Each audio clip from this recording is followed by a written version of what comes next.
And who was the first person to attend One Step? Me. Oh, you. Me. Me. You were number one. What it did.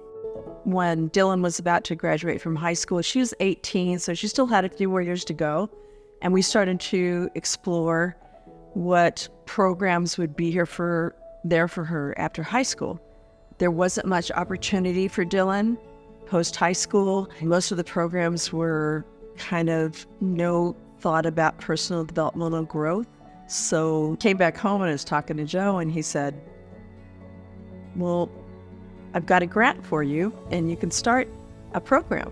So 20 years later to present, I think it's really important to recognize and remember the huge amount of impact that One Step has had over that relatively short amount of time.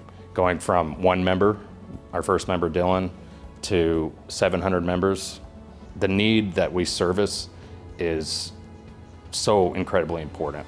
And to be able to have done that for so many people for such a long period of time so successfully is just, it's massive.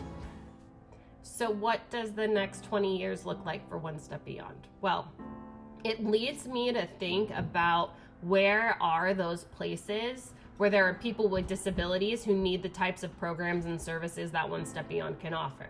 So for many of our families, when they continue to think about the next step for their adult, for instance, where they will live and who will take care of them when they're no longer able to, is one of the most common conversations that I have with parents of our program members.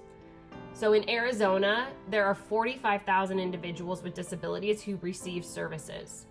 41,000 of them still live at home. So that's 91%. That's a big percentage of people who will eventually need housing options outside of that family home. What's more is that 25% of adults with disabilities live at home with a caregiver over the age of 60, meaning that those housing options that are needed, well, they're gonna be needed a lot sooner than we think. So as a sister of someone with a disability, I know that I'm gonna be there for my sister when my parents aren't able to take care of her anymore, but I think about whether or not that's right for Dylan. Shouldn't she get the opportunity to live independently in a community with her friends, just like the rest of us? These are the thoughts that so many of us with an adult with a disability in our lives have. So at One Step Beyond, I'd like to think that our future is avoiding a housing crisis that has already started to happen. Loss of a caregiver is one of the leading causes of homelessness amongst people with a cognitive disability, and we can't let that happen. If this is the best program for people with disability, then we have a moral imperative to make it available to as many as we possibly can. So how do we address the housing crisis for adults with disabilities?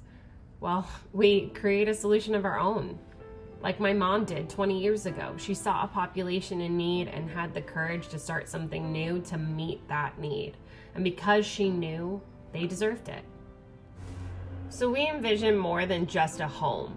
It's an inclusive community where relationships can flourish in an effort to combat isolation and promote socialization.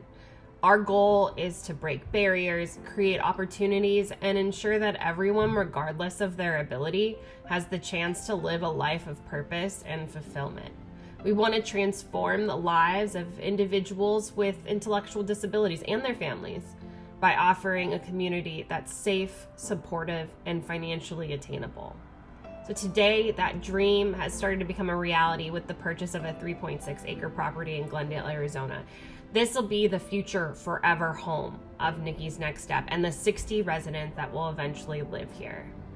Nikki's Next Step is the next step in the One Step Beyond mission to support adults with disabilities and their families.